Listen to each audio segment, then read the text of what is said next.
welcome to Epiphytic Cacti. Today let's talk about the species Hatiora herminiae.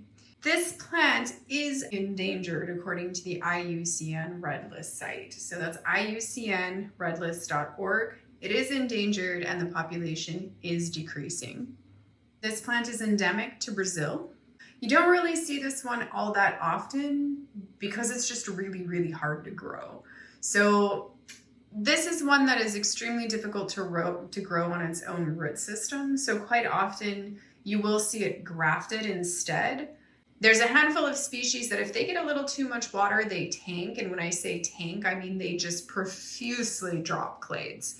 And this is definitely one of them. It is very hard to recover from overwatering this. And even grafted, it will suffer from overwatering. So this plant was quite a bit bigger than this a few weeks ago. However, them being grafted, you are much more likely that part of the plant is still going to survive if they get overwatered. So, the species that I've seen do this are definitely Schlumbergera opuntioides, Schlumbergera microspherica, Hatiora salicornioides, both forms, salicornioides and cylindrica, and definitely the one that we're looking at, herminiae. I did have this growing in my bioorb at one time, and you know what? It grew okay for about a year in there, and then it just started getting too much water. And something that I noticed is it usually always seems to happen right around the seasonal changes, going from winter into spring, I imagine, because from winter into spring, especially indoors, when you're running the heater, the air is very dry.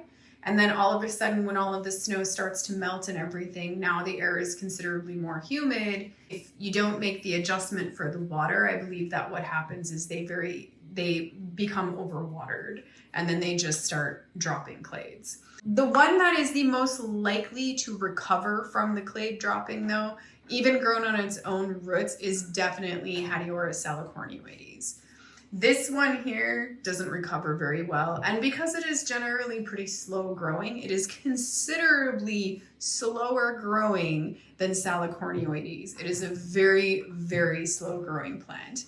Now, something that's really interesting about this is I feel like this guy gets confused a lot for salicornioides, but it definitely has a different growth pattern in general from most forms of salicornioides. There is the salicornioides cylindrica bambusoides one that the growth pattern is similar. However, you still have the growth here where it is generally pretty smooth, at least with age. Here is kind of an interesting thing is that when these are very first grafted, I have two younger grafts here. So here is a younger graft of this. You can see that it doesn't quite look the same. So you can see that it looks a lot, I guess, bushier, and it's not until it actually grows out for a while, having been grafted, that it starts to get more of its smooth cylindrical form to its segments. So that's one. Here's another graft. And you can see just how strange and different it looks when it is young on a graft versus as with age, you start to see them look like this. So much like cylindrica, there are probably some clones like bambusoides, which really are not that smooth in appearance. So I thought that was just really kind of an interesting note. You can see there's only one flower on this kid. You know what? I have to be honest about this. I'm surprised, one, that I was even capable of getting this. Two, that I managed to grow it all.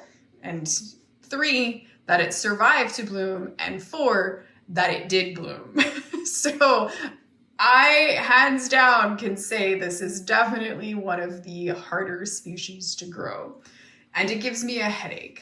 A few of these species just kind of give me a headache because they are so finicky. It comes down to just really sort of trying and then just slowly figuring out what they actually need. This is one that I don't really believe that I would be capable of growing on its own root system. If I lived somewhere else, if I didn't have a heater running, if I didn't have, climate fluctuations the way that I do, I would give it a shot on its own roots. And I did get it to grow on its own roots for a pretty long time, but you know what? I have never seen anything grow as slowly as that. It was extremely slow growing.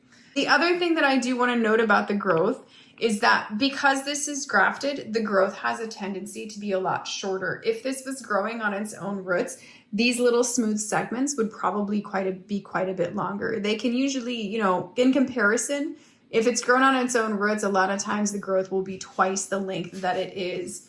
It's something about grafting. It does have a tendency to keep a bushier, more compact sort of form. So why don't we look at how cool is that? I think it's so cool to see these two flowers together. Now, like I said, this poor guy is actually closing up, so it is definitely more open than that. They're about the same size. So I do want to show here a very obvious sort of telltale sign that a plant is being overwatered. So this is what will happen here. You see how this is kind of a darker green, and then towards the base of these, you can see that it is a lighter shade of green like that. Generally, that is from overwatering, and those segments will fall off. So there really isn't any saving those segments now. I think within just a short period of time, those segments will just fall off. So when I say that they tank, they really, really tank. And what will happen though is interesting, because this growth back here, it will stay there and it will just start growing more out of that growth. So, you know, not all hope is lost, but it is pretty traumatic when they get overwatered, just how quickly they will tank. How beautiful is this little flower? It's such a pretty little flower. It's quite small and it's quite pink, and you can see that it looks kind of like a small little rose. It's really, really pretty. If we get really, really, really close up in there, the center part of this flower is interesting because it's more of a reddish color than it is a pinkish color. So isn't that just really cool? That is just something that you don't see every day, is this little flower. Very, very cool. Ugh, if only I had a greenhouse. You can see how the petals, how they actually kind of flare out in the back there. They curl up a little bit. You can see what's really interesting to me too is just how tiny the stigma is here. It's very, very small. And it hasn't opened yet, so I'm not sure if this flower is fully open. It looks fully open to me, but we'll see. Maybe in a day it'll be a little bit more open. But very, very fascinating, very beautiful. I hope that you've enjoyed looking at the species Hatiora herminiae with me. Thank you for watching, and happy cacti growing.